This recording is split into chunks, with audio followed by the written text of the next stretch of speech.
Welcome back to another episode of The Conscious Artist, a safe space for conversations around mental health awareness for musicians, artists, and all human beings. I am your host, Pallavi Mahidara.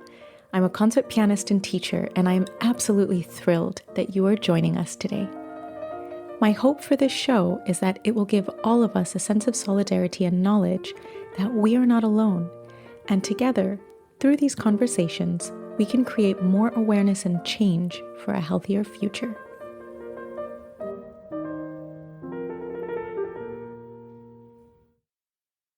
Our Season 3 finale features an incredible woman and a personal inspiration of mine.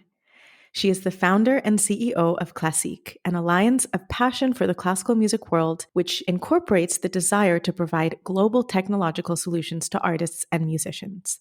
One of their main initiatives is their career enhancement program for young artists around the globe. In a world where music and the arts can feel more like survival of the fittest rather than a celebration of creativity and diversity, Classeek aims to not only provide musical connections and expanded networks, but emotional support and care for the well-being of their artists. Please join me in welcoming Catarina Amon to The Conscious Artist.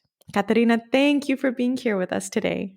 Thank you, Pallavi, to give me this opportunity. And thank you for your kind words. It is truly my pleasure. Honestly, I've been inspired by you since we first met in the spring of 2020. And I have been continuously inspired by you after meeting finally in person in May 2021. I truly appreciate and love the idea behind Classeek and your commitment to supporting and helping young artists. So I would love if you could share a little bit about Classeek and how it all started with our audience.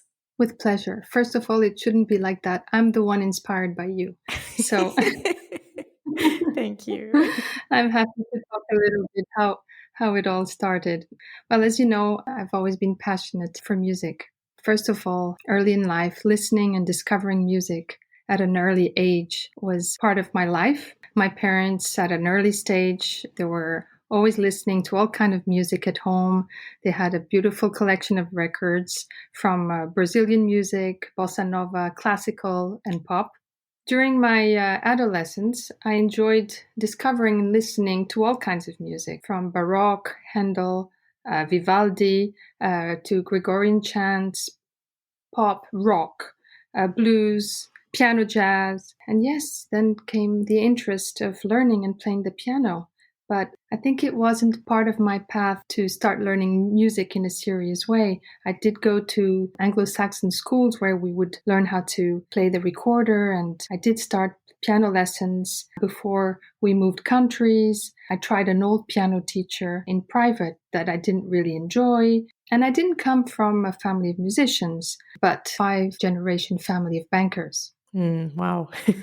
But you do have some artistic background in your family, right? Yes, exactly. My family was always very connected to the arts and art collectors and music lovers. So I followed the path of my family of studying business administration and finance.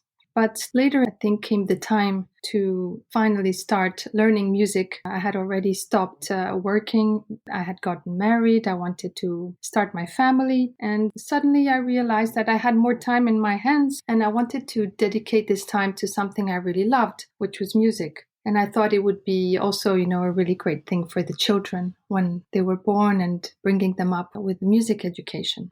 Then at the same time, I started organizing private events and inviting musicians to perform. So that's how it started a little bit. I also started a music camp for children. My children were young. It was in 2012. My oldest girl was already 6. So this music camp went on until the pandemic. And it was a gathering of young children learning music here in their surroundings and bringing in the best music teachers, and about them having fun and enjoying, with lots of events and lots of activities for them, like pottery, sports, etc. So then the pandemic hit and the camp abruptly stopped.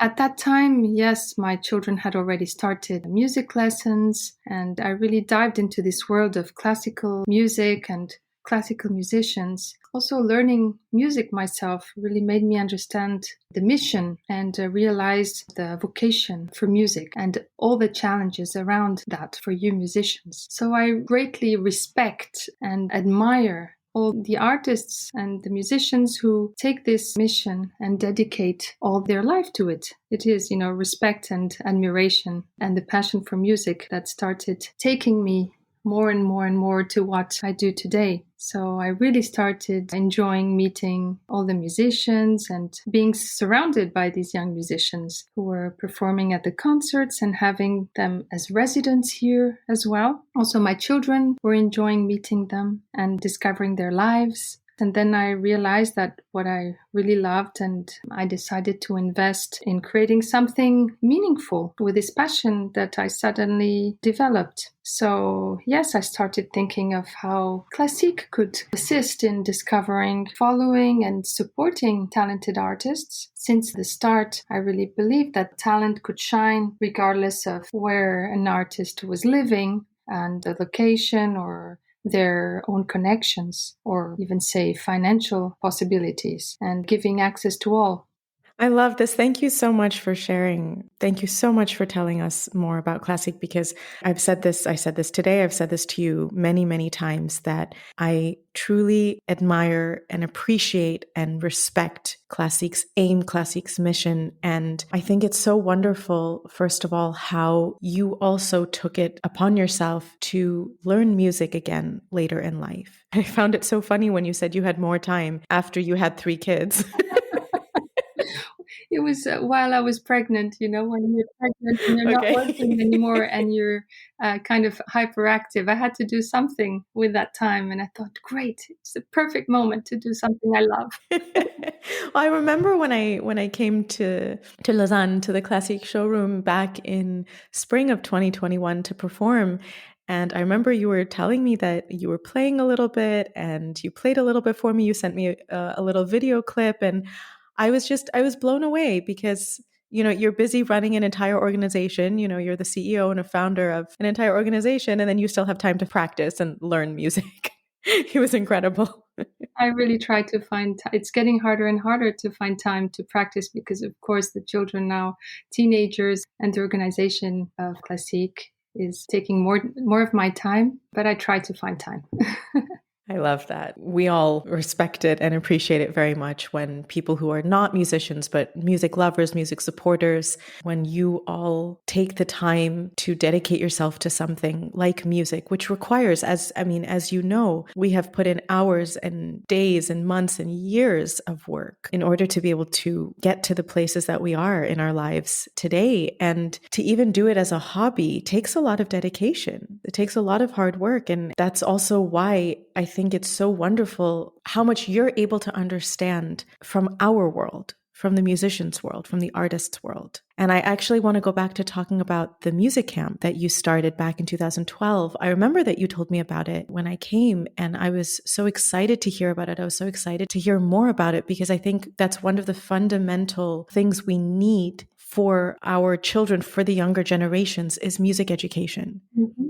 And I've talked about this in other seasons, but the kind of discipline and resilience, perseverance, and dedication that one gains, confidence also that one gains from studying an instrument, not to mention all of the scientific benefits, developing fine motor skills and developing one's brain activity, coordination, dexterity, all of these things. But music education, starting from the root, which is education, is really, I think, what always helps to build a better society.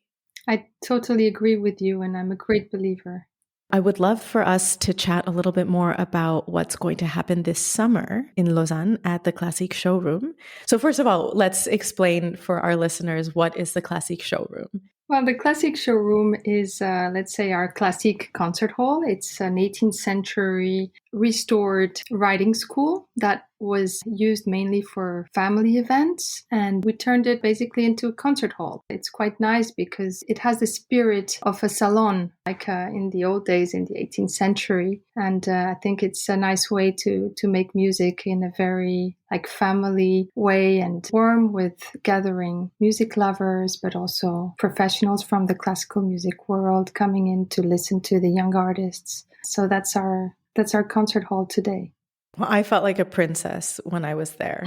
So For me, it's a dream because I come there and I feel like I'm in a fairy tale, gorgeous venue, looking out onto the lake, seeing the mountains. Just amazing. But I also love the fact that you and Classeek live stream every single concert. I remember during my recital, it was still in the midst of COVID and the pandemic, so we could only have a very limited audience in person. But we had hundreds of people watching the live stream, tuning in live. And then you were able to provide the videos afterwards as well. And I think that's another important factor that has come out of COVID, an important change that has come out of COVID, that live streaming concerts is becoming more and more common so that we can try and reach more audiences around the world.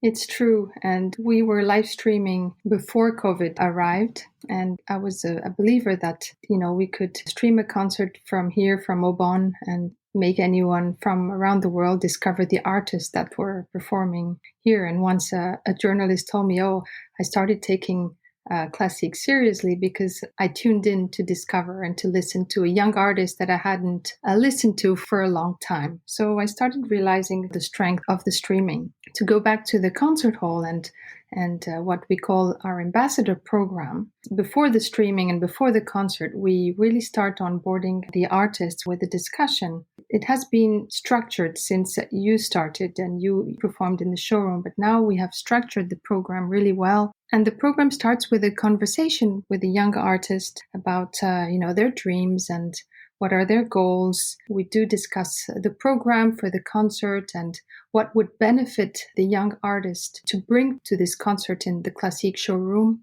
Is it just to rehearse a future concert? Is it for a recording or for a competition?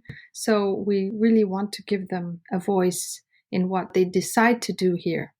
And I really appreciate that because it's like I mentioned in the introduction, it's like a career enhancement program, right? You're actually caring about the well-being of the artist. It's not just, okay, we're going to feature you in this concert and then that's it. Bye-bye. Yes, exactly. And we don't have like an artistic director. It's about us helping the artist and doing what's best for them here. So each artist performs a concert, which is broadcast live, as you said, and it can be viewed all over the world. Now we are partnering as well with the Violin channel. So some of the concerts are streamed on the Violin channel. Amazing. Which we believe will bring different audiences. Absolutely. The young artists. And yes, we're developing many new things on the ambassador program, partnerships as well with ICMA, with the Classeek Prize. We have also opened the ambassador program to applicants so anyone can apply. So it's about opening a little bit the buffer and not only having artists recommended by our ambassadors. So after the concert, as you know, there's also a possibility of giving master classes, especially for the young artists who wish to develop, their teaching skills and transmit the knowledge that they have received from their mentors to an even younger generation. We partner with the Lausanne Conservatory and we have some brilliant students coming in. And we also realized that photography was very important for the artist press kits. So we started providing photo shoots and help with promotional materials. We have two amazing young photographers here from the region who really capture the different characters of the artists and that are very contemporary and bring out the freshness of the different characters and very original photos as well. We're now currently enhancing and building a team of coaches for media and career support. Amazing. By the way, we will bring them in as well for the summer gathering. Yes, tell us more, please, about the summer gathering, because this is something that I'm very excited about. I'm thrilled that Classeek asked me to lead some workshops on mental health and also some meditation sessions, which I've never led a meditation session. And I can't tell you how excited I am to do this. Like, I feel so thrilled to be able to take this part of what's important in my own life and my daily practice, which is caring about my own mental health and the well-being of myself and my students and the community around me, and bringing that in collaboration with Classeek here. I'm very excited. We're very excited too, Pallavi. And so the summer gathering will take place in early July from the 9th to the 13th. It was a challenge, to check with all the artists that are part of the program, but also to the applicants to see who were free in early summers. And the program will be structured around sessions we'll have workshops in the morning mainly, and in afternoon we're organizing chamber music and also coaching sessions like career coaching, media coaching, also self-promotion, and still not official, but we'll have a music director for these days helping us, someone from the region. Yeah, and then we'll have, of course, all the wellness and well-being sessions. We'll have the meditation sessions with you. We will have some special guests. And on the wellness side, we'll have probably some specialized stretching for the different instruments. Amazing. And we'll have a resident young osteopath who is more like a magician. I am so excited. You are speaking my language. But these are all things that help to create a well-rounded artist. And I don't think a lot of people realize how much of this stuff actually ties back to one's mental health and well-being. Because when, for example, we are stressed about sort of promoting ourselves, putting ourselves out there, and someone like me who really does not honestly enjoy self-promotion. It's taken me a long time to be okay with promoting myself and not feeling very, very uncomfortable about it. And I think a lot of that tied back to sort of my own relationship with myself and my own relationship with my insecurities and my own self-worth and my own value, which were always very tumultuous growing up. And as I've gotten older, especially in the last couple of years, going to therapy, have changed the way I see things, that have reshaped who I am, or who I was rather, into who I want to be and who I'm choosing to be rather than who I'm trying to be because of what society might have said. It's also changed very much my relationship in the artistic world and the relationship I have with the business side of the music world. I no longer feel that it is such a burden. I no longer feel so uncomfortable with self-promotion because I also know my own worth now and I know what my value is and I'm not afraid to speak that. And that also, by the way, ties sometimes back to how women historically have been raised to be more polite, more in the background. And we subconsciously take those character traits and absorb them rather than allowing ourselves to shine who we truly are and who we can be, what our potential is, to not offend other people or to not feel like we're being quote unquote too much. So I think all of this is related and all of this ties back to one's well-being, really. I totally agree with you, and I understand perfectly what you're saying because I lived exactly the same things, and we're not the only ones. And I really hope that this summer gathering will also be a platform to discuss about all these subjects in a very open way, and for the artists to feel that they are supported and they won't be judged. And it's just about building a really good and strong family spirit with openness and understanding and no judgment at all. I love that. I appreciate that. I love that. And I'm really looking forward to it. And as I've said many times, I appreciate how much you and Classeek focus on the well-being of their artists because it is really important. In fact, I have to say, not many people know this. This podcast exists in part because of Classeek. No, that's not true. I mean, it is true. 100% your merit, Pallavi. What I mean is that the content was mine. Yes, the idea was mine. I've been focusing on mental health for years with my students in Madrid at the Reina Sofia School, where I was serving as artistic advisor for their young artists program for several years. I had brought in these workshops called Building an Artist workshops, where we had, all different sessions on mental and physical health with one's instrument and performance anxiety, stage fright, dealing with nerves, dealing with insecurities, how to prepare for competitions and auditions and all of these kind of things. The content was there, but it was someone from Classeek that suggested, hey, why don't you do a podcast?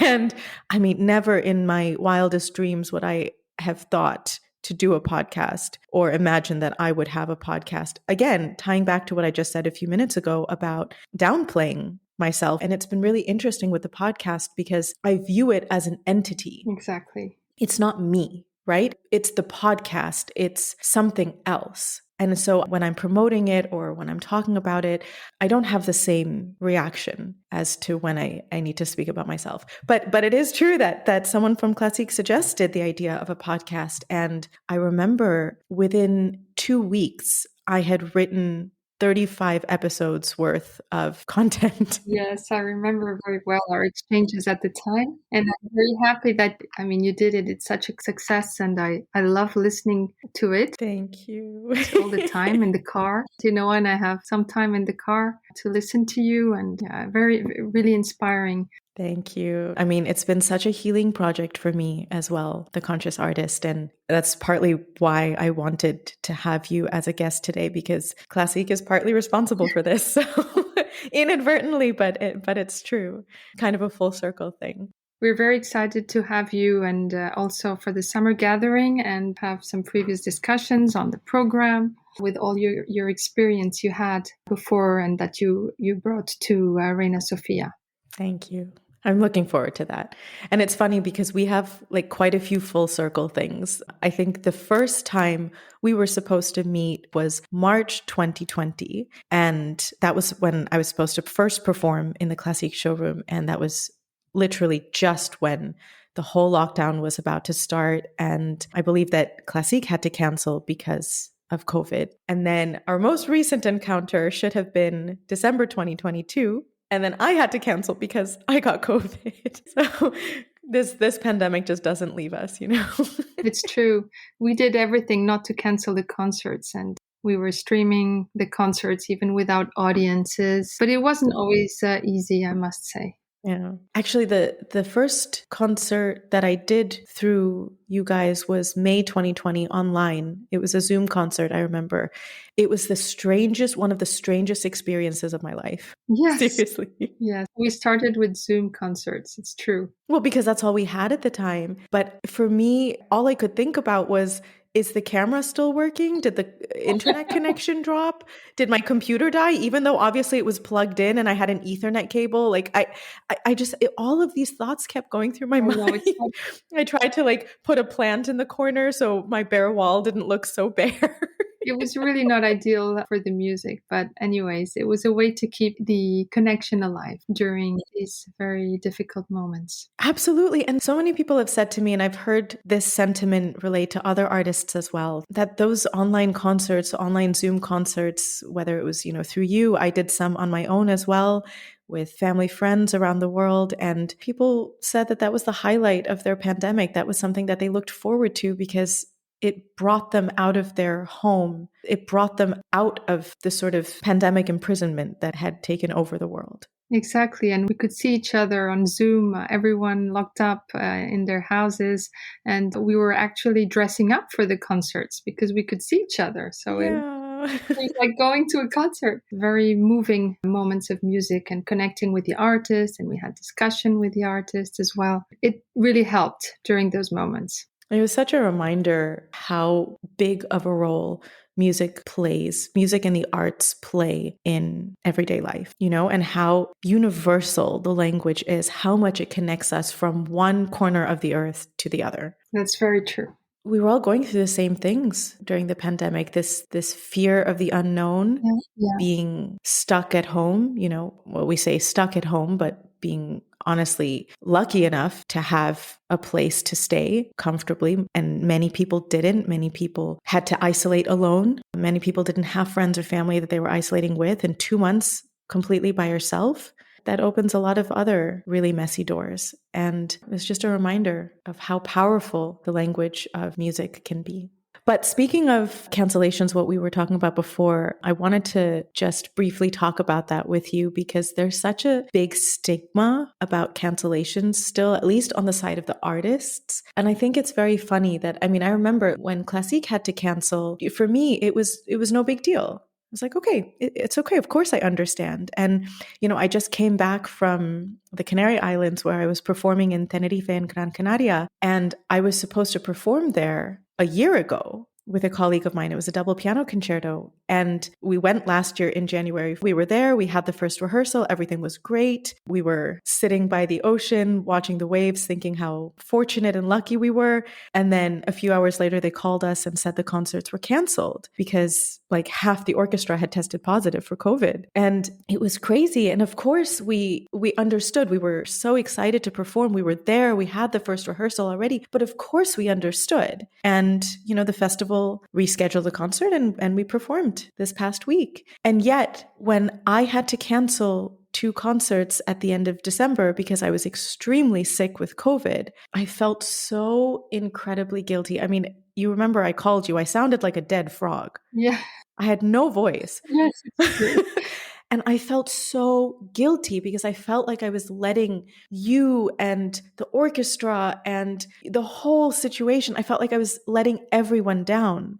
Yes, but one should not be so hard with oneself. It's totally understandable. When you're sick, you're sick. So you shouldn't put more burden on it than, it is already. Of course, we shouldn't, but I feel like there's also a little bit of a reason why we do. Canceling as an artist has historically been very frowned upon. Yeah. I remember the last time I canceled a concert was in 2016. And it was because I had a very bad physical injury. The muscle from, I don't know which muscle it was, what it's called, but basically from my shoulder blade up to my neck went into spasm. And I couldn't turn my neck either way. I played 3 concerts in excruciating pain before I said, okay, no, I have to stop. And when I stopped, I had to stop for a month. I couldn't even lift a plate. That's how much it hurt. That's incredible. And I had to cancel the concert. And I'm sure that the organization did not judge me for that. But I don't know, I always felt... I understand very well because today we live in a very complex and crazy world, let's say, and it's very easy to be stigmatized today. And I understand perfectly that an artist can worry about that. Well, we worry because also if we've had an injury once, very often it can happen that a management or an organization or an orchestra or music society, where we had to cancel, they might say, oh, but that person had an injury. Oh, they're not as reliable. Oh, they're weak. Oh, it might happen again. Exactly. All of these things that can associate with it. Whereas, I don't know, if I broke my leg because I fell down the stairs, let's hope that doesn't happen. But if that happened, somehow that's okay. Yeah. It's canceled by association almost. Right. And, again, the fact that I had COVID in this era of COVID was somehow excusable and understandable. But if I'd had the flu and I was equally as sick, I mean, literally, I have not been that sick since I was 21 in college. I was in bed for a week. And I know that it was partly also because I was really burnt out at the end of the year, at the end of 2022. I was very, very burnt out. I said a few episodes ago, I had a family tragedy that happened. Like, it was a very heavy time. And I think my body sort of just shut down and said, okay, no, Pallavi, we're done. Like, it's time to stop. But if I had been sick with, I don't know, let's say just like the flu, but I was as sick and I was in bed and I had 40 degrees Celsius fever, and I would have still been expected to play. Yeah, it can be very unfair, and it's terrible because it really can affect the reputation of the person, and even if it's future employability. Exactly. Which is really unfair. And the thing is that, none of us as artists want to cancel. I mean, we perform because it for most of us, at least, it's our life purpose to share our music and the beauty of what we love and what we do with everyone, right? Right. So of course it's not, no one wants to cancel, but I think it's also a testament to the work that I have put in on myself, learning to listen to my body, listen to my mind, listen to my own well-being and say, hey, no, it's time to stop. Like I was more concerned about my health in the long term than pushing myself beyond my limit in order to not cancel these 2 concerts. I couldn't have come. I was still testing positive. And I walked for 20 minutes slowly the first day after I tested negative, and I was wiped out for the rest of the day. I was completely drained. That's how little energy I had. So it was physically impossible, but maybe Pallavi a couple years ago would have tried to push through. And I'm very grateful that I listened to my body and that I said, no, it's time to stop. It's time to rest. You have a lot of engagements for the rest of the season. And if you don't stop now, if you don't take care of yourself now, you are going to jeopardize every single one of those other ones because you will not recover properly. Exactly. It's so important to think of yourself. And then, you have to say no sometimes also. You cannot say yes to everything and feel bad if you say no. Yeah. But in the world that we're living today, you feel like, there's like the missing out syndrome. Right. That if you're not doing something, then you will be judged or you will not be good enough and that you're missing something, which is not true. I think it's not good also to overexpose oneself. If you're an artist, you have to be a little bit mysterious at the same time. Not do too much sometimes. It's okay to say no and to be sick and think of yourself. And be human. And be human, yes, with a heart. Right. No, we're not machines. No, we are not machines. And I say this all the time. So honestly, it's conversations like this, people like you. This is why I'm inspired by you and why I appreciate you for everything that you are and everything that you do, because you give the space for these kind of conversations and you are helping to be part of the change with Classeek and with the way that you interact with the artists that you deal with. That is paving the way for change. So people like me are very, very grateful for that. Thank you, Pallavi. But I think you were giving here the space to have this conversation, not me. Well, thank you. I'm providing the platform for these conversations. That's wonderful. I remember how understanding you were when I had to call you and tell you that I can't play the concert, that I'm just not able to. You didn't even have to explain. I could hear that you sounded like a dead frog. Literally. Well, Catarina, thank you so much for being here. It's always a pleasure to talk to you. And as I've said many times, I'm going to keep praising Classeek because I never say anything that I don't mean. I'm very intentional about what I say. And so when I say that I appreciate what Classeek does and what you do, I genuinely mean it. So thank you. Thank you so much. And I'm very excited about the summer gathering and preparing this with you. Me too. Can't wait. Thank you all so much for listening. I am truly grateful for the support from each and every one of you. If you would like to submit any questions or topics for us to address on the show, you can send us a message on our Instagram page @ConsciousArtistPodcast. Help us to spread more awareness by sharing this episode with your friends, your colleagues, your teachers, and your students. And don't forget to subscribe wherever you get your podcasts. Sending you all so much love and strength, and we will see you next time for another episode of The Conscious Artist.